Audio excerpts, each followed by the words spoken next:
gentlemen, boys and girls, children of all ages, we got a special surprise for you from Up Next Fighting. We got an elite fighter, young buck. His name, I got to read it off here because I don't want to mess these guys' names ever. And I love this man's name. Arshag Dadourian. Let's go. Here we go, son. Y'all can follow his Instagram as Arshag.Dadourian. Am I saying it correct? Yes, sir. Yes, sir. Nailed it. Awesome, my man. What city you living at right now? I'm living in Westwood, California, because I'm living down on campus at UCLA. You're living in UCLA campus? Yes, sir. You're going to UCLA right now? You're going to school in UCLA? Yes, sir. I'm a fourth-year student at UCLA. Awesome. What's your major? Political science. I want to do something law with that. Okay, I like that. So UCLA, full-time student, full-time MMA, and your ethnicity is? Armenian. Armenian. Strong people. Beautiful people. I love it. Your food is delicious. Your community is awesome. Your family love is there. Your traditions are fantastic. Staying united. I like what you guys are doing in LA. Always have. I think I always will. You can never go wrong with a Lech Meshun. I don't know what he's saying, but is that good? Lech Meshun? Right. Awesome, brother. My mom makes it all the time. Hey. You know, sometimes we talk to so many fighters, right? We interview so many fighters. And then sometimes I see people's faces and their smiles. I'm like, how can this guy be a fighter? This guy like so nice, right? But then, you know, it's like, man, then you get in the ring or I watch his highlights, bro. Bro, I've been watching your kicks. Impressive. Thank you, man. Fast, Thank you. I've been quick. You don't have a big read on you. There's like no read. It's just boom there. Pop, pop, pop. Head kicks, body shots. It's like, man, leg kicks. This guy's got him. Yep. This guy's got him. You know, so I know a little bit about you, but let me ask the questions so everyone knows about you. How long have you been wrestling for? You're how old right now? I'm 21 years old. I've been wrestling probably 9 years now. 9 years. That's a 21-year-old young stud, bro. You were learning all that in your formative years. That's like part of your blood now. I developed my little monkey build where I just have freakish strength. People look at me, they think I'm a small person. I am a small person, but I feel like a 200-pound man when I'm grabbing you. Armenian blood training, right? Yeah, exactly. It just comes out naturally. Boom. Born with it. What weight class are you fighting at right now? I'm fighting at 145 pounds. And your normal fight weight is 135? Or is it 145 always? I've been fighting at 145 always. Okay. So I want to eventually move down to 135 though. Okay, gotcha. Well, this was on Thursday. We are at Up Next Fighting on Thursday, which is going to be a fun event. We're going to be fighting at. I say we're like I'm in the ring, right? But I'm so part of the family with all the guys, right? Yeah. With Ryan and Chris Bugner, right? The best. That I feel like, dude, love these guys. Yeah. Love these guys. They're so awesome. You know, his dad is also a sheriff, also like myself. So me and him talk shit. Yeah, I was a sheriff. I'm retired. But me and him served in the same years, right? We served in the late 90s, 2000s, and the 2010s. So when me and him talk, it's like a lot of stuff in common because we didn't have as many cameras. So it was a different world back then. Yeah, all my respect goes out to Chris, man. I know he's doing great things with the fighting community. I also know he has his own, private security company or investigative company. Investigating company. He's killing it, man. That whole family's killing it. They're killing it, man. Great guys. So how did you get linked up with these guys? Did they recruit you? You hit them up, or how did it work out? I think it was like a kind of like a mutual thing. Like I was looking for them, they were kind of looking for me too. So it just worked out perfect. Okay, and then so had those relationships in the past. So how many fights have you had with Up Next Fighting? With Up Next Fighting, this will be my debut with Up Next. This should be a debut, but they've been trying to get you a fight for how long?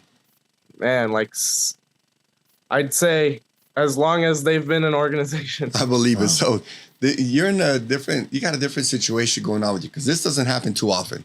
How many fighters have pulled out of fighting you since they called you or since you started fighting? Man, too many to count. We've got to be like at least hitting 10 by now. It's been kind of crazy. It's been really hard to get a They don't want the heat. They don't want the heat. They're seeing something in you that they're pulling out. You know what I mean? Because that's not normal. I've never heard of anybody having 10 fighters pull. I've heard of people, we train a lot. We train with a lot of fighters and we interview a lot of fighters and we hear about these people pulling out. The most that I've heard of is the Emperor. I think he's had 3 people pull out, fights. Apart from that, 10. That's a lot. 10 fights. Yeah. And when did you have your first fight? At what age? I think my first fight was I was 18, I think. Okay. Yeah. So, and you haven't had any injuries, nothing that stopped you from fighting? Well, I've had my fair share of injuries and surgeries, things like that, but I never let it get in my way. If my hand's messed up, I'm punching with the other hand. I'm throwing my kicks. That's why I had good kicks. I hurt my hand for a while. Uh-huh. Things like that. You could always be doing something. I'm never out of the gym, no matter how injured I am. So, but people are pulling out 10 fights in 3 years, even if you were kind of, recovery injured. Why do you think people are pulling out and not wanting to fight you? Why do I think people don't want to fight me? Yeah, why do you think people don't want to fight you? I think I'm just too well balanced. A lot of these guys in this MMA game, they're pretty good at something, or I like to say they're just not that bad at as they are the rest of the places. So, like, if somebody has good striking, their wrestling usually lacks. If they have good wrestling, their jiu-jitsu usually lacks, or their striking lacks. Uh-huh. And I just think I'm too well balanced everywhere, so I'm a threat all over the place. And you think that because you're so well balanced, people pull out on you? People get scared of you? I think so. I would be. Uh-huh. Because if you're like, I'm a wrestler, but how am I going to take this guy down? He's also a wrestler, and then you find out I can strike like these great strikers too. Uh-huh. It's scary. So you've been training wrestling for 9 years. What are your other arts that you enjoy training, and where is your biggest strength? So what's your favorite art to train, and what's your biggest strength? When you're looking back. Mm-hmm. Go ahead. My favorite art to train has got to probably be boxing or kickboxing. Okay. I mean, I wrestled for a long time. I love wrestling. I love the sport. It's hard, man. So it's like those are my least favorite training sessions. Jiu-jitsu's fun. I have my fun grappling. Yeah. But I really love my striking. Okay. And what's your record right now? 2-1. 2-1. Now, how do you, this has probably been a while since you lost, but how does it feel? I like to talk about the losses more because I'm a learning type of man, right? I like to learn, right? We've all lost, right, in fights. What is your biggest lesson from that one loss that you took years ago? It was like, first you go on that winning streak, right? Yeah. You feel kind of unstoppable, and then you go into somebody that's tough, man. My opponent that I lost to, he's tough. He just fought for the California state title. Ooh. That's a bad dude. He's a lot older than me. He was really strong, great opponent. I was so glad I got to share the cage with him because I learned a lot. And he showed me some holes in my game that I happily went back to the drawing board, went back to training, fixed all of them. He was kicking my leg a lot, and now I don't get kicked in the leg anymore as much. Yeah, yeah. So, and then it was also, he gave me a lot of mental gifts too from that fight. Really got to understand myself better, how I am under pressure when things aren't going as well for me. I know I can't be killed. You can't be killed. So you understand that he gave you a lot of lessons, mental games, right? Talk to me more about that, because to me, we all train. Everyone's strong. Everyone's fast. Everyone has a good right hand. Everyone's got good kicks. But the mental, I think, is the gaps where you win or where you lose, right? So from that loss right there, what did you learn about that, about yourself? Well, I learned I really have to go in the cage with more of a purpose, I have to go in there with worse intentions. Like I went in there my last fight just kind of treating it like a match, okay. I didn't really have too much on my mind. My mind was pretty empty. I just kind of treated it like a match, didn't take it too seriously. My body language was off. I felt like sluggish, So I really understood I have to really get myself more mentally prepared for those moments and really just try to put my hands on them, And what do you do to get mentally stronger, mentally ready for those matches? What have you done? We do a lot more simulations, high stress simulations in the gym, Every time I'm working, we're exactly replicating the fight, the time of the fight, the pressure of the fight, my pace during the fight. Everybody in around the gym will circle around the cage, make it feel like a real fight. So okay, nice. I'm really excited. I want to show off to everybody how much I've improved, because I don't think, like you guys were talking about my last fights, those were so long ago, and I've grown so much since then. I just can't wait to show everybody. Correct. What do you think? I'm sure you study your opponent, right? Because we all have video online about how we fight. What is your opponent's biggest strengths from what you're seeing when you're scouting him? Well, you guys aren't going to believe this, but this morning I got a call from my coach saying my opponent actually pulled out again. Shut the fuck up. And so they got me a replacement. Okay. fingers crossed this works out and he actually shows up on fight night. But completely different style, different stance. But I'm ready for everything. If you want to call yourself a fighter, you got to be able to fight anyone. Well, you know, a lot of people make that as an excuse. Right? So who's your opponent? Huh? Who's your opponent? My new opponent's name is Satish. Satish. He fights out of the MMA. Perfect. You know, a lot of people want to make one of my teammates. So this is a little revenge match. Oh, he's one of your teammates? He beat one of my teammates. Beat one of your teammates. Got it. Okay. So I get to get that get back. Yeah, you're coming in with a chip on your shoulder on this one. Yeah. Perfect. Making him even more dangerous. It's gonna feel. It's a dojo fight. It's gonna feel good, brother. It's gonna feel good. You know, one of those things that you said, right? And it seems like you don't give a fuck what I'm about to say. A new fighter that comes in and says, "Oh," a lot of people have this excuse. "Oh, I didn't train for his style." Well, motherfucker, the other guy didn't train for his style either. Yeah. He's coming in new for the fight also. So it's an even fight because none of you knew, none of you knew the style of fighter that you're coming into. I mean, I would think you're at this level, everyone's training, right? But you're obviously training a little more because you're battle ready to fight in like what, 6-7 days? I'm fighting in 6 days. We're ready. I'm amped up. Everybody sees it in my eyes. Everybody knows the energy's different. I'm there this time. I'm 100% there. Exactly, bro. How's your weight cut doing? Are you out at 145 or you still working? I'm not at weight yet, but I'm pretty close and I'm really confident. It's same day weigh-in, so that's a little bit of a, I wouldn't say a disadvantage because I'm close to weight, but I'm doing well. I imagine you're a wrestler, so this is going to be like a walk in the park for you. Cutting weight's a breeze now. I've been doing that since my whole teenage years. I've been cutting way more weight than I am now, so this is a walk in the park. Beautiful. Here's the thing, right? I know some Armenian folks, and they're bad motherfuckers. We enjoy each other because we're fucking all raw, right? We understand this is life. Advantages, disadvantages, it is what it is. We're men, right? And so every man is faced with different challenges. But here at the same time, weight cuts during the day, guess what? He's doing the same weight cut also. Or worse. Or worse, because he's coming in at 6 days. Poor guy's coming in, he's weight cutting right now, And so one of the things I can tell from you is there's really no excuses for failing or messing up, right? Your parents, I don't think they raised you to come up with excuses. No, my coaches, my best friends, I've always been around the fighting culture of humans, so I've never been taught to make excuses and bullshit. I've always been like, hey, it's on you. If I make excuses, I look worse. They're gonna come down on me even harder for one doing whatever I did, and then the excuses that followed it. So when you mess up, you just gotta shut up and deal with it. How does it feel to be raised in the culture of battle? Talk about that. Like, how fun is it? Like, the mindset is always on, right? But then again, how fun is it, the camaraderie that you're hanging out with other fighters, you get to talk smack, you eat the same style, you guys are watching you got the same habits. Yeah, it's awesome. I mean, I feel bad for most normal people because they'll never get to have a relationship with their friends the way we do, like my friends and I beat the hell out of each other every day. That's how we bond. We know exactly how tough each other is. We trust each other with our lives. Those are your boys till you die.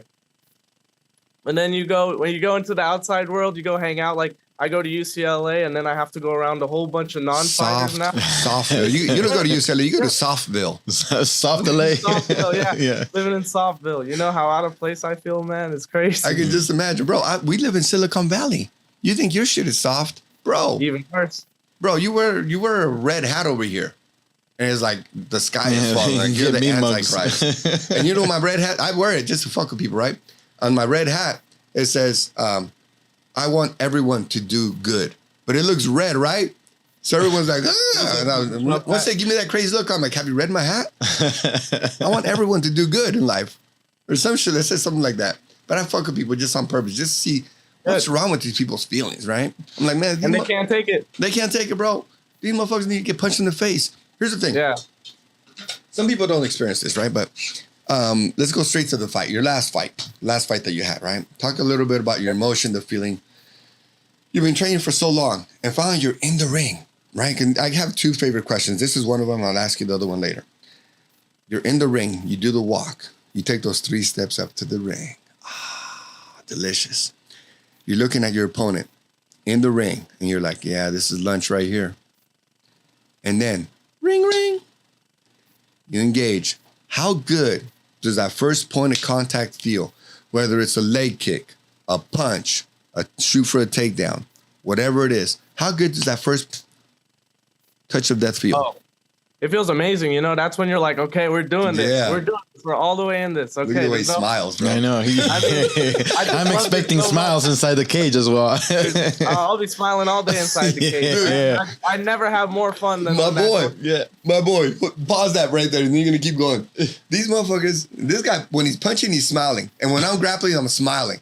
And our friends are like, "What's wrong with you guys?" We're like, "This shit's hella fun. Combat Yeah. is fun." You know? Yeah. So I started to interrupt you. You just fucking reminded me of us, bro. So keep going. That first point of contact, boom. Say you hit this dude with the right away, come out, he drops his hands, touch, boom. How good does that feel right there? Talk about that. That feels good because then you like. I'm not gonna say I love getting hit in the face, but that first punch is pretty nice. I'm not gonna lie. It is You get nice. hit, you're like, okay, this guy doesn't have anything for me. This is his power. Okay, he hits soft as hell, you know? Yeah. And then you're like, it'll give you more confidence throughout the fight. And then you get that little adrenaline power from that Right. too. And then you're really turned on. And now it's really a party. It feels like you're kind of taking his power, right? Yeah. It Like does. a People don't- cartoon or something. People don't It's get back that. and forth. That's what a fight is. It's just, you're just transferring power back and forth. Whoever's got that momentum has that little edge in power. Correct. And see, people don't understand that, but it's a beautiful thing. Now, when was the first time you actually remember feeling that? At what age were you? I mean, you started wrestling at age, would you say 9 years training? You've been wrestling since you were 12 years old? When was the first time you actually felt? Around there. When was the first time you actually felt like a good combat experience in the gym when you're like, oh, I like this? How old were you? Do you remember? Probably winning my first wrestling match. How old were Yeah. you? How old were you? Probably like when I actually competed, like 13 maybe. 13, okay. And you're like, I'm in this fight. Yeah, I've had so many wrestling matches in there too. That's why when I walk to the cage, it's not that much different than a wrestling match. Right. So you feel like you have so much experience under your belt just by having those little like simulations. Like, you know, in wrestling, you're not really gonna get hurt. There's not that danger element to it as much, but the nerves are still there. You learn how to deal with them young. So this is just fun for me. It's not really, I'm not sitting in the back freaking out like some guys do, you know? Yeah. It's just another day. I agree with that. You know, you kind of talked like, I forget what his first name was, but the Parisian kid. He was also from down in LA. Parisian from UFC. What's his Cotto? name? Cotto? Is that him? He Cotto? fought, we have the same head coach. No shit, huh? I'm from the same lineage, the same gym. I like his style. I like that guy's style, man. You talk like him when at the beginning, you know, at the beginning of his career. So that's Yeah, awesome, yeah. obviously, right? That was a good shit. So coming from your bloodline, right? Armenia. A lot of good fighters, just like Mexico, a lot of good fighters, right? How does it feel that you're representing, every time you step in the ring, you're literally representing your whole culture? How does that weight on your shoulders feel? I know it's got to be like making you more proud and happier, right? How does that feel? Yeah, it makes you proud. It makes you, you know, our people, even right now, we're enduring so much hardship, you know. Correct. Shitty wars being fought over nothing. We're just Over trying to nothing. survive. It's, man. It sucks. So knowing that the Armenians back in Armenia are what they're going through, I'm like, what is what I'm doing compared to that? It's nothing. Nothing. It's nothing. I'm just walking into a cage for a couple 3 rounds and then getting out. What's happening to me? Nothing. You know, it's nothing. But to have that flag on your sleeve and the Armenian people behind you every time you step into there, it really makes you feel unstoppable and unbeatable. And you know you'll never give up in there as long as you're breathing. Correct. You know, one of the things I love so much about the martial arts world is, even though especially in the United States and more in California than the rest of the United States, I would say we have so much more diversity here in California, right? But we all come and represent our countries. But we all respect each other so much because we're in the mixed martial arts world, right? And one of the things, you know, you're seeing also, because you're about to get into the bigger and bigger leagues. But how does it feel when you get a young person that has no experience coming into the gym for the first time, and you're like, cool, come in. You're welcome. You're welcome to come in. Let us help you. Let us coach you. Let you be a part of our family. How is that culture in your gym? Oh, it's amazing. So I'm actually. And what gym are you part of? Shout it out so more people can go train with you guys. Come train with us at Higheston MMA in Northridge. We just opened up. We just branched out from the Higheston MMA HQ in North Hollywood, where, like you were saying, Carl Parisian fought out of. Yeah. Manny Gambourian. Ronda Rousey, the yeah, successful Manny's bad part of boy. her career. Okay. I come from that lineage. Our gym's great. We raise hard body warriors, man. Hard body warriors. We got kids, because I'm a I help out as a coach here too. Okay. So like that's what I was doing right before this. I was coaching the kids class. And man, we come in here, we see kids who have like bullying problems. They're getting bullied at school. Kids are taking their food. They have to move schools. And then we see how their like confidence is lacking and like maybe why they're easy targets. And we fix those things. We really ingrain in them.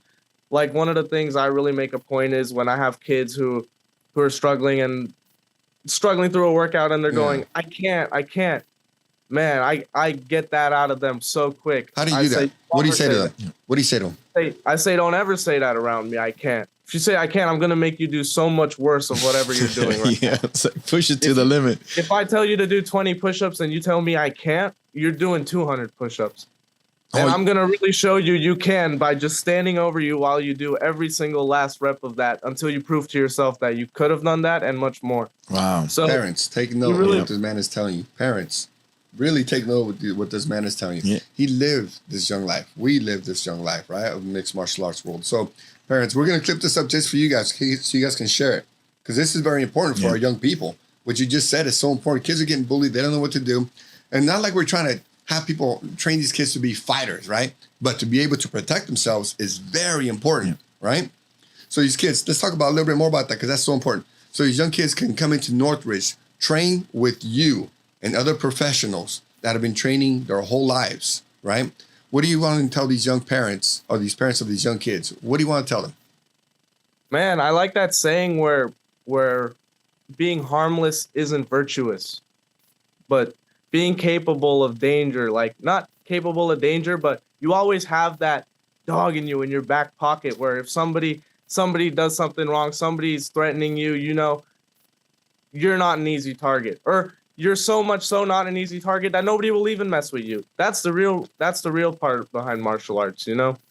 It's not even about fighting. It's about making men who stand up for themselves, stand up for their family, stand up for their friends, you know, never back down. You want to start a business? Yeah, like I said, don't you ever say I can't. Do whatever you want to do and just go all in.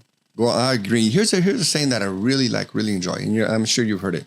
Joe Rogan talked about this all the time, and he stole it from Jordan Peterson. And a lot of my brilliant quotes, I steal from smart people, right? But so this is one I'm going to share with you. I'm sure you heard it. If not, use it. Would you rather be a warrior in the garden or a gardener in the war? Yep. And I love that.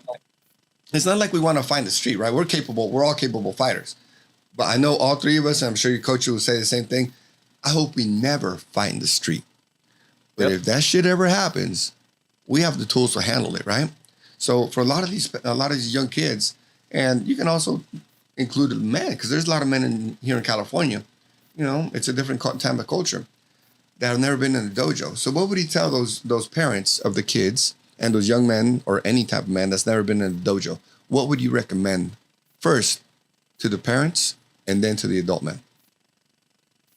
Well, I think you're like sometimes the kids don't want to do it, right? Of course.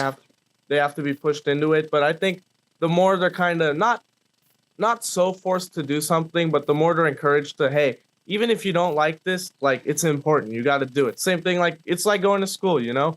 You do it for so long, you build that discipline where like, okay, I hate doing this, but I'm going to.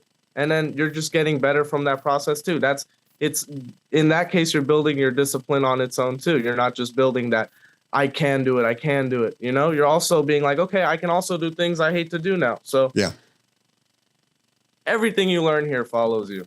That is an amazing point. Like speaking about stealing quotes, I think it was from I got this from Iron Mike Tyson. It was like I think it was because he his coach Customato would make him sweep the floor, and he said I would do it as though I would tell myself he hated sweeping the floor or whatever, but he would tell himself I love doing this to the point where it just became part of you enjoy doing it. Yeah, absolutely. Yeah, one of my high school wrestling coaches would actually say that too, because like who doesn't hate doing homework, you know? And he's like, if you just listen to the teacher and just do everything they say to do, how could you ever like fail?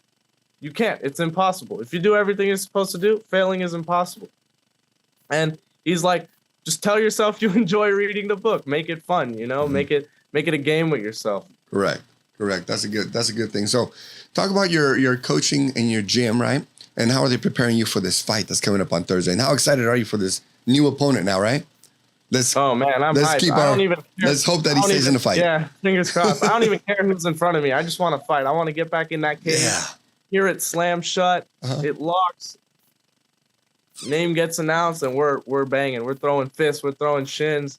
We're throwing knees, elbows, everything. I just want to get in there, and I want to fuck somebody up and show everybody what I've been working on. I like the way you're speaking. So how does your coach mentally prepare you for this? And who's your main coach again? Say it again.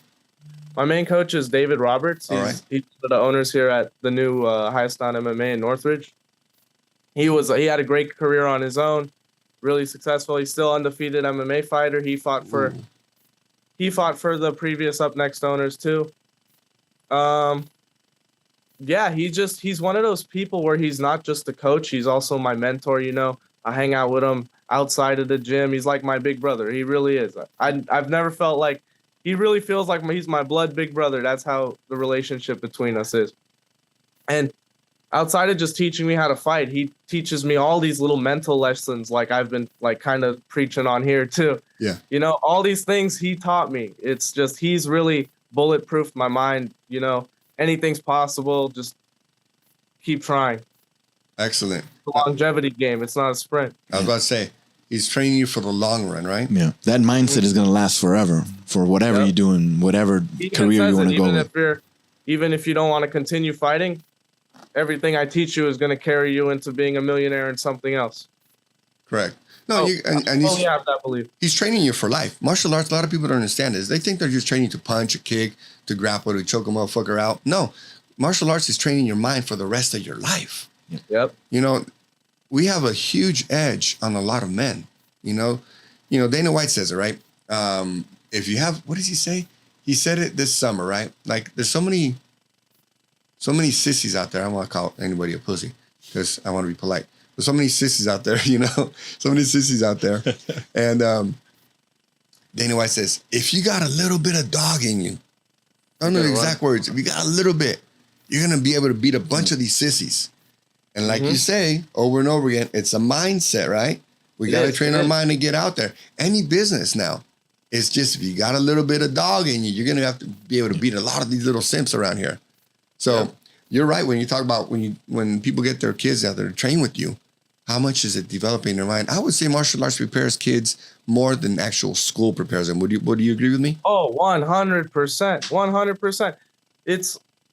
I actually think school's more like I'm in the number one public university in the country, and I'm saying this. Like, school will only it'll hurt you even more because now being soft is being more praised than being hard. Correct. You know, they're telling you, oh, it's okay to feel like this. It's okay to do this. It's okay to do this. Like, yeah, it is, because now you're telling yourself, you're putting limits on yourself. You're going, how could anybody achieve anything they think they can't do? Correct. It's impossible. It's literally impossible.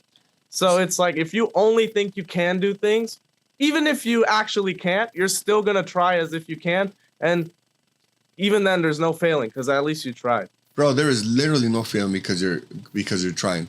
Because if you didn't reach your goal, you got a lesson out of it. You got experience out of it. No matter what. To me, there's no losing. There really is no losing. Even when we grapple, when we fight, whatever, to me, there's no losing. You had a good time. That's a good thing. How many people are not able to even try because they've never tested their minds? And that's one of the things that's so important about martial arts. You're able to test your mind, grow your mind, battle within yourself, and understand this is hard, but I still got through the training. Yep. And all these things carry over. And I'm sure, let me ask you a percentage. Those kids in UCLA that you're training with, what percentage do you think of those young men have never stepped in a boxing ring, a dojo, some mats, never been in any type of arts? You mean like the kids I go to school with? Yes, yes. What percentage? 90%, 95%, 80%? I've never been in any combat training? Probably like 98%, 97%. Yeah. That's about it. So what happens when you tell them, when they ask you about your life? Before we go, I think it's a rite of passage. Like for every man to get punched in the face at least once in life. Yeah. Like a real hard punch. That's what Elon Musk says, right? Like, he did. You see, he stole my quote. Elon Musk stole my quote. Yeah. I didn't know that. That's a good thing, though. Yeah, that should be law. You got to get punched in the face to become a man. Well, Elon and Zuckerberg better get in the cage then. Do you think that's gonna happen or what? Zuckerberg and Elon? I don't know. I mean, I hope it does. I like to see all these things happen. Dude, I like the clown. I like that clown show. All these fights. Dylan clowning on what's his face, the guy that got his nuts clipped. Dylan Yeah, I like that shit. Clowning, talking that's shit. Funny. Dude. That's pure entertainment, bro. It's all entertainment. You see, let me ask you a question about this, right? Because a lot of people, when Conor first came out, I didn't know anybody that liked him, bro. Like I didn't know anybody that liked him. He was so brash and talking mad shit, and I was like, how do you not enjoy this guy? He's giving us entertainment 3 months before the fight, talking shit, clowning his opponents, talking about his money, talking about his suits. About his 3 guys died to me building this watch. I'm like, what? Where does this guy come from? I was loving this guy because he's entertainment, right? Just ask those people. Did you watch the fight? Exactly. I'll say yes. Look, I enjoyed Conor. I enjoy any entertainment, right? And that's one of the things that we want to do. That we want to do with our media company is lift up all you young fighters, because you're doing great interview. Just so you know, you're doing fantastic. Okay, Thank you. Is this your first podcast? First podcast, yeah. Fantastic, man. You're doing great. Amazing. And so that's what we want to do. We want to lift up a lot of you guys because you guys are really the gems that are going to save California. If more men understood that this is how men act, our world, or I would say our state, would go back to manhood. And so if we can do our little piece and lift you guys up and let the world know, hey, these are intelligent men. This man is going to UCLA, but he can put it on you, son. You know? Yeah. Don't you want your son to be like this? Educated, and can defend himself, and is very respectful, and hangs out with good men, what father or mother is going to say no to this, right? Yeah. And this is the possibilities, what happens with martial arts. How much in your life do you think martial arts has changed you or molded you or guided you to being a good man?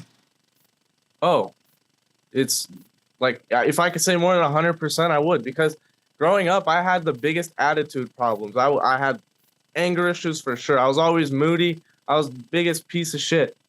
I found wrestling. My wrestling coach is with me into shape. My wrestling teammates with me into shape. You're like, hey, you act like that, we're literally gonna beat the shit out of you. I'm gonna tell you something, brother. I think me and you still got that crazy attitude, but because we're martial artists, channeled it. Exactly. Yeah. There you go. That shit's on. That shit will never come back, right? And that's another thing too. Like people who are just naturally like that, like me, we need that outlet. Mm-hmm. Like if you don't have that naturally, we're going to build it in you just enough for it to be the perfect amount. But if you have a little bit too much like I do, we're going to channel that to where you're going to use that to become a great athlete in this realm. And we're going to take all your energy out right here. So when you're out in the normal world, you're just a cool person, you know? Yeah. No problem. Yeah, I agree with that, brother. So tell me, as far as your diet, you guys have delicious food, right? Your culture. How has your diet changed when you're preparing for a fight? Not much, to be honest. I'm not a big eater anyway. Okay. I only have like 1, maybe 2 meals a day. Oh, okay. So it's like I'm in this weird spot where I train so much. Basically, whatever I eat, my weight's not really changing. I'm not really gaining fat. I've always been really close to weight, so it just starts to take out the little extra snacks and things, and I'm right there. So you're going to school, what, 12? You're taking 12 units a semester, or how many units are you taking? Yeah, 12 units. I'm a full-time. So let me guess. So you're taking 12 units plus homework, plus driving is what, about an hour to get to school? Yeah, like an hour, 20 minutes to get to the gym and traffic. So you got a huge advantage because you're probably putting in a school, driving, sitting in class, finding parking, doing homework. You're probably doing about 30, 35 hours of school, right? Going back and forth. So you got a nice schedule to be able to put in that crazy work in the gym. Yeah, it's tough. But, you know, if you prioritize it and you really care about something, like I said, anything's possible. I'm not going to tell myself I can't go train because I don't have time. I'll make the time. I'll wake up earlier. I'll go to sleep later, you know? Sleep less. Yeah, exactly. I would get out of the gym at 10 p.m., go back. By the time I'm back at school, showered up and everything, it's 11 p.m., and then I just walk to the library and do my homework until 4 in the morning, 3 in the morning, whatever it takes, you know, because I'm not going to sacrifice anything. Yeah. No, I'm with you. You're doing the right thing. Here's the thing. Life is always about sacrifices, right? And people think that I want it all. Well, I don't know if you can even have it all, but you can work on getting it all. You know, we're work in progress, right? And so one of the things that martial arts teaches us is we got to have sacrifice also in life. You know, not everything's going to be perfect. We're not going to have all the time. Everything's not always going to go our way. Injuries happen. Shit just happens, right? But because of the mindset that we build, we're able to get through it and then just keep going. We work with what we have, you know? Yeah. That's a big thing. So how do you talk to yourself when stuff is not going the right way? What do you say to yourself? You know, I've really developed this mindset where if it's out of my control, like, who am I to complain about it? If I can't directly do something to fix the situation I'm in, how could I get mad over it? That's just wasted energy, you know? If these things are happening, it's God's plan, you know, he'll make up for it later some way or another. Or, you know, if you just believe everything's going to be okay, then it will be. I agree with you. Know, I can't be wasting energy, precious energy and time sitting here getting mad, worrying about something I can't even control, because it's just stupid. Well, all we can do is maximum effort on our part, right? All we can do is maximum effort, and then the chips are going to fall the way they're going to fall, you know, exactly. in the fight. You go in, you're prepared, you train as hard as you can, you give your best effort, you play your game plan the way it's supposed to be played. And, you know, sometimes some fighters be like, okay, I lost. I did everything I could, but I lost, or I won. No matter what, as long as you put out the best effort and execute the best that you can, the outcome's going to be what it's going to be, right? Yep. So right now you're 2-1, right? Mm-hmm. Have you studied your opponent yet? The one you're going to face, the new one you're facing on Thursday? Have you studied him at all? Watched him any fights? Yeah. I've watched him when he fought my teammate. I've watched him in the past. You know, I've seen a few of his fights. I know exactly how to deal with him. Gotcha. What's his biggest strength? Your opponent's biggest strength that you see? Probably his physical strength. Strong. Like, he's a sambo guy, you know, but I come from a better lineage of judo and sambo and wrestling, so I don't think he's gonna be able to get me down, and if he does, I don't think he's gonna be able to do much. And on the feet, I know I'm better than him. Okay. Yeah. Them kicks are gonna come flying out. Oh yeah. He's a lot of kicks too. So let's see whose shins break first. Yeah. There you go. Now, I know you and your coach practice sequences, right? In a perfect world, what would your final sequence be to knock him out, make him quit, the ref jump in? What would be your perfect final sequence? Ooh, I don't know if I want to give that up. What was your second favorite then?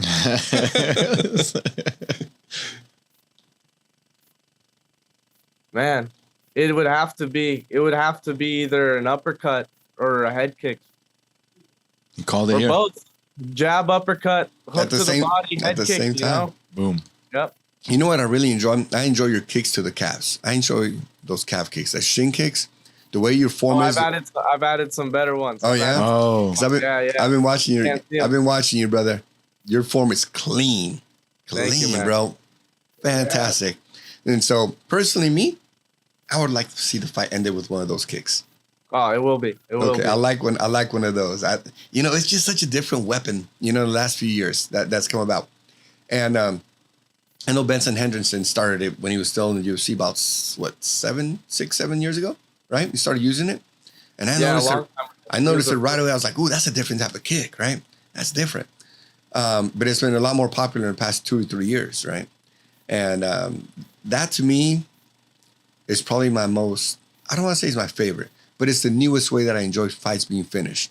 Like, how can a man shin versus shin? Because we're in a sport of bone versus bones. Are your bones going to give out, or my bones going to give out first? Yep. Let's fucking find out. And he smiles. More smiles. Just June. But that's the true thing, right? So if it was up to me, I really enjoy fights being finished with the shins. Yeah. Right? Hitting that nerve, not being able to move. That's just such a unique technique. But I really enjoy the uppercut also. I really enjoy the uppercut, bro. You know? Yep. So have you ended any fights with the uppercuts? No, not yet. We're gonna see it next week. This Thursday. Next week. Yep, This Thursday might be the day. Who knows? I'll hit both. Hey. Both, brother. I like that shit. Well, brother, shout out your Instagram and your gym, and then we're gonna see anyone else that you want to shout out, and then we'll see you on Thursday. Shout out my coach David Roberts. You know, shout out the great Sensei Gokor Chivichan. Your gym. He's leader of us all. Team Highest on MMA on Instagram. And my Instagram is arshag.dadourian. And what's your gym's phone number? Ooh, I don't. We'll post it. Don't worry about it. All right. I hate to put you on the spot. I'm gonna make sure we eat some Lech Mishun, some Armenian food while we're out there. Let's do it. I'm down. Victory Good meal. barbecue going. Victory meal, brother. Great job, brother. We appreciate you. Best of luck Thanks to you. for having me, man. Thank you. You know how I want the fight to end? You do your Tell thing. me. Shin or an uppercut? Go with the shins. I want that shit to end right there. These babies are hard. They're like laid right now. They're just ready. They're waiting. Beautiful. I'm happy for you. Well done. Well done, young man. Thank you. All right, man. I'll see you Thursday. Likewise. Bye.